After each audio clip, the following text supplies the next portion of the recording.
I will request Qadri sir, he will moderate today's session. And as always, we have all of our friends present today, and we appreciate your sincere participation and effort towards peace. Anuradha and similarly Kesar Barsar and Aftab sir could not attend today due to coming under the weather. We wish her a speedy recovery for Anuradha going on in the proxy war.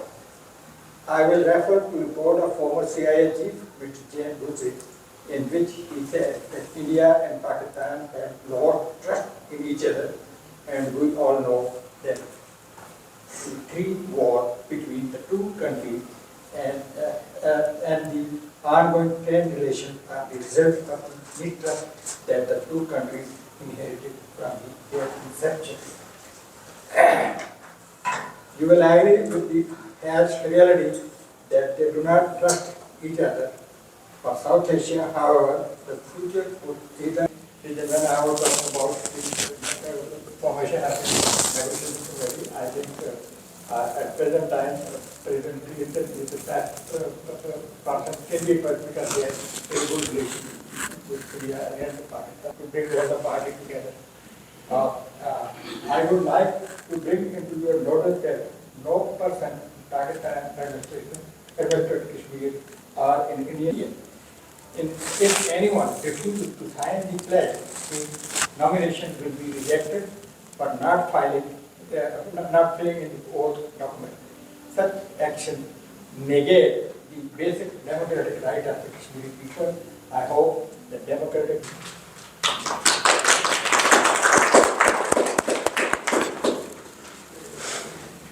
thank you all. And before I would read out, I would like to request Ms. Perry to accept to the chief guest of the session. And Terry is one of the stalwarts of political arena of United States. It's not a joke to be 4 times consecutively elected in the House. And I would certainly keep this up.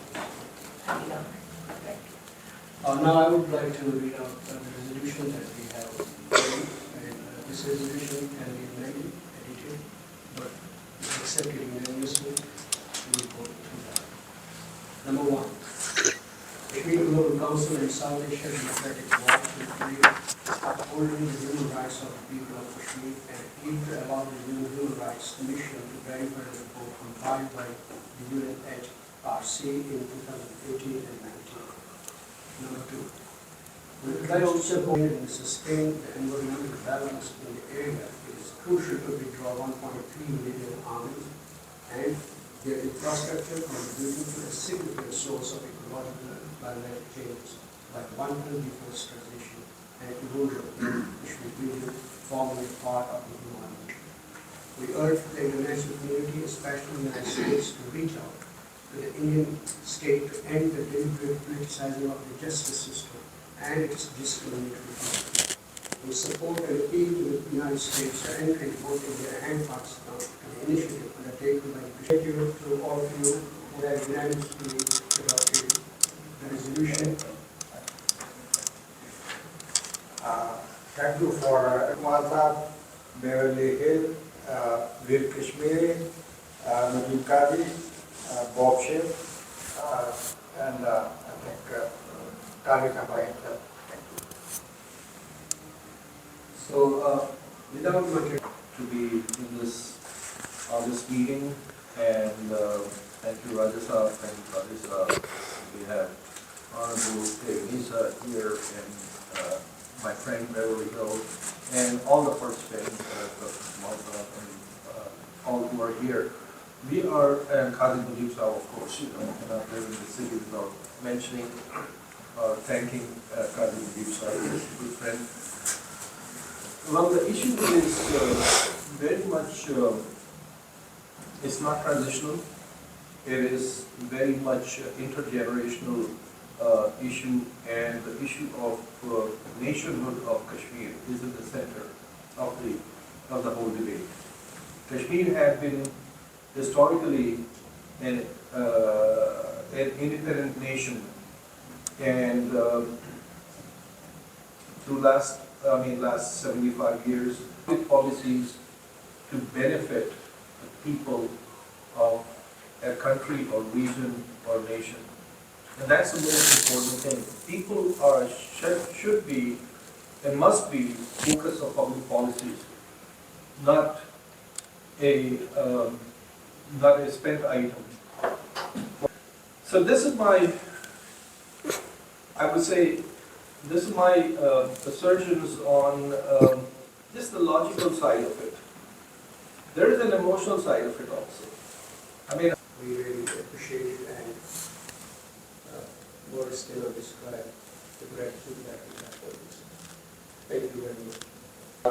Kashmir Global Council and all the speakers, ladies and gentlemen. I'll try to be very focused on this issue of Kashmir. And in fact, I'd like to focus mainly on the peaceful resolution of the Kashmir. I'm reading a resolution just passed in Article 2.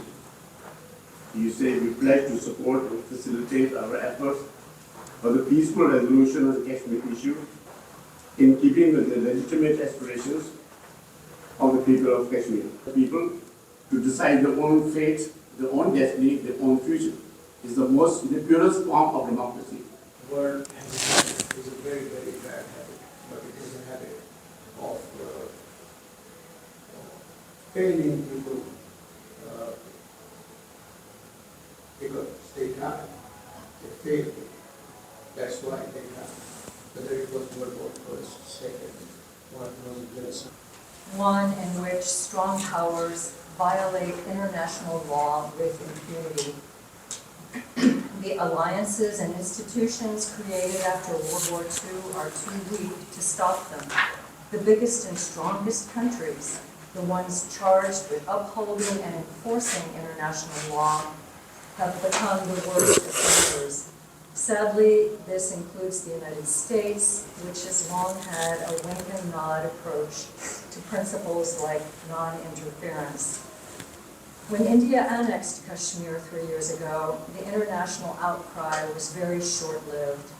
In the absence of that progress toward that goal start with face-to-face talks among the interested parties. Kashmir, India, Pakistan, China, held on neutral territory. The huge obstacle, have propelled themselves to power by inflaming their populations. They have ridden into office on a tide of public fury. In China, self-serving politicians have staked their careers on expanding China's sphere of control. In all countries, military leaders, in particular, have thrived on hostility. The conflict has heroicized them, boosted their power, and bloated their budgets. The Kashmiris' struggle for sovereignty is truly a David versus Goliath struggle. But historically, David sometimes wins. My name is Qadri, or Louder. Good afternoon. My name is Qadri. I'm a Kashmiri American. I was born in the United States and have never visited my grandparents or any of my real cousins due to the political turmoil in the country. Over the past year, my grandfather died and I never met him. I never sat down with him, talked to him, or anything like that. This causes a great deal of sorrow for me as I have lost my sense of community and connection to the motherland. Although I've never met my family, I have a great deal of worry for them when I hear about Kashmir in the news. The international community could go a long way in helping my country and ease some of those worries. Hopefully with the help of other nations, my country could someday be free. like everybody else, I was here to actually hear Anuradha. She's not here. And what the piece said shows the pain. Just one word, it reflects pain.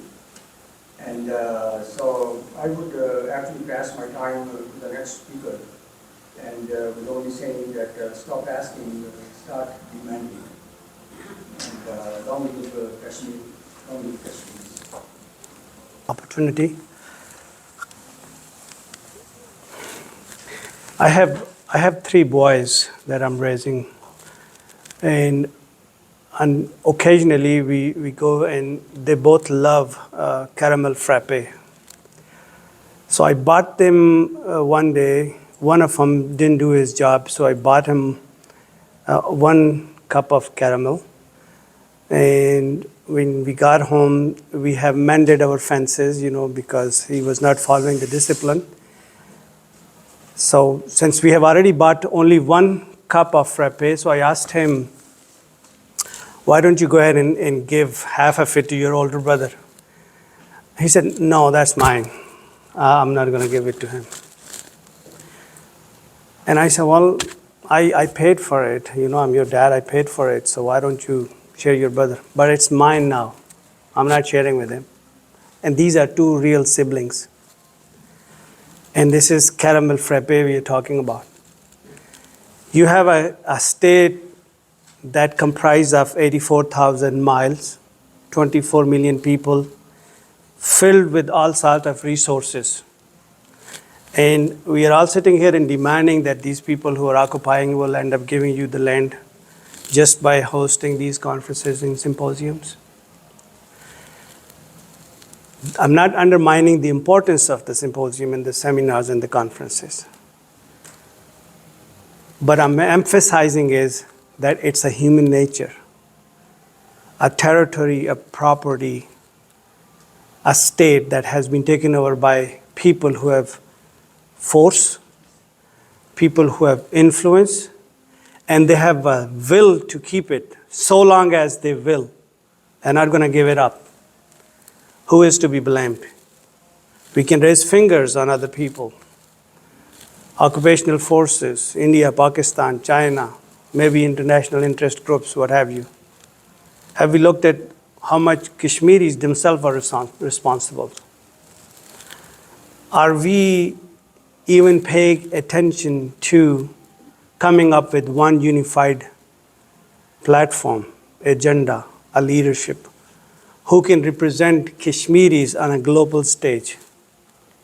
If we have not done that, our current generation, what we are doing at this time, what legacy are we leaving behind for a generation that is complaining that I have not been able to visit my family members who passed away in Kashmir?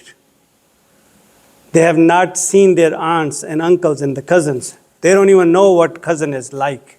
They don't even know what family is like. They don't know what their region is like. They don't even know what the heritage is like, what their parents have come from.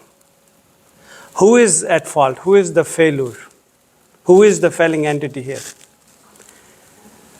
This conference is monumental. This symposium is great. But where is that missing component of a strategic planning that we have towards our end goal? And we need to define what our end goal is. At this time, is our end goal is to recapture the territory that we have and keep the nation divided? Or our end goal is to have a freedom that is acceptable to people living in Ladakh, Jammu, Kashmir, Gilgit-Baltistan, and Azad Kashmir? Or we are okay to have some of our own Kashmiris sitting in the power corridors and enjoying the lavishing lifestyle that they have and forget about the people who are suffering on the ground? So these are the problems that we need to look at. We also need to look at that if I pass away today, what strategy do I have left behind for a person like this young man to follow, or that young man to follow, or somebody who can carry the flag forward? These are the questions that I have for myself and for the rest of the audience here.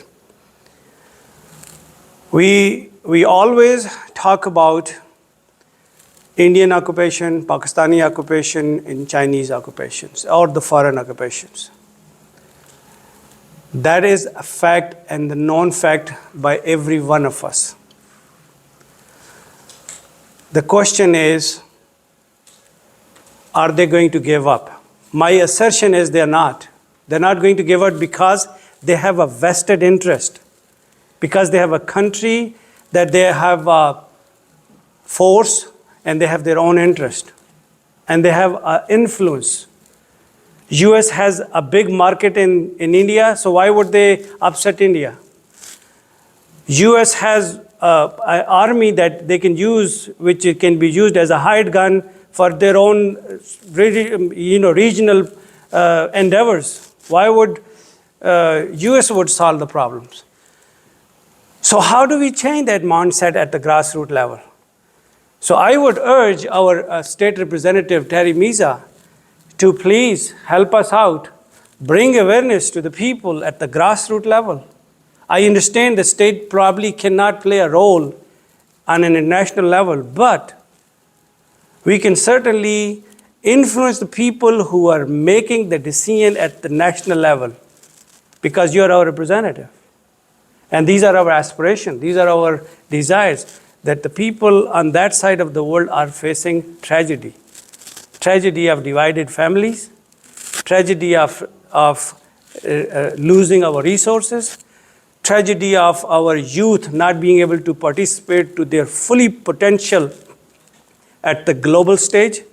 They are scientists, they are doctors, they are engineers.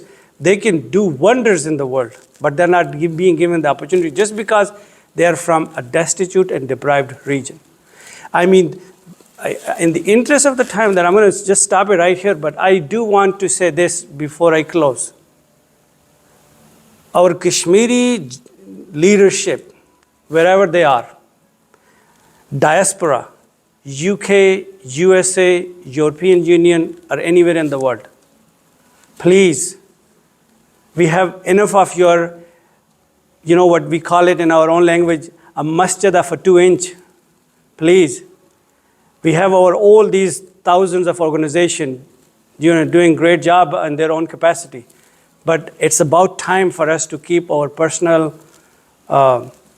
endeavors on the side and put Kashmir on the front row. Thank you.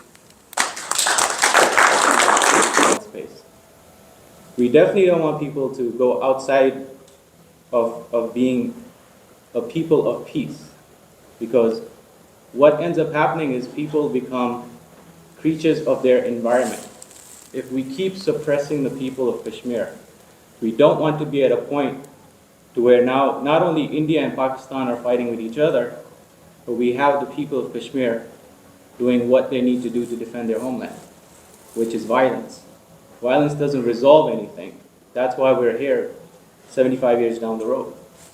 But if nobody's policing the law, if nobody's implementing the law of peace, then there's chaos around the world. And we are already seeing it. Whoever carries the big stick implements their own law. But as humans, as people that have knowledge, that are educated, that have world experience, if we don't speak up, then we're going to continue to move at a snail's pace. Or we might find ourselves in many wars to come down the road. So for me, I'm a proud Kashmiri. I believe in the complete independence of my nation. Although this issue was not created by me, my generation, or maybe a generation before us, we have found ourselves in this situation. And I surely don't want the future generations to continue to just speak about an issue and move at a snail's pace. So yeah, all disputes, all differences set aside by all of us, we want to work towards a peaceful world. Wherever we find that there is violence, there's oppression, someone's got to speak up. If God created this world and just threw us down there and said, they'll figure it out, let them be, what's the point? Then this would be a very chaotic world. So we have given the wisdom as human beings, we have been given and empowered to learn, educate, and sometimes listen to our soul. So I just wanted to share that. We haven't sold our piece of land.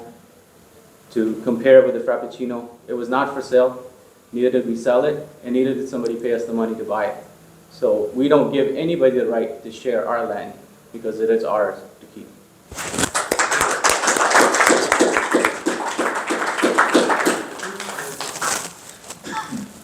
I think the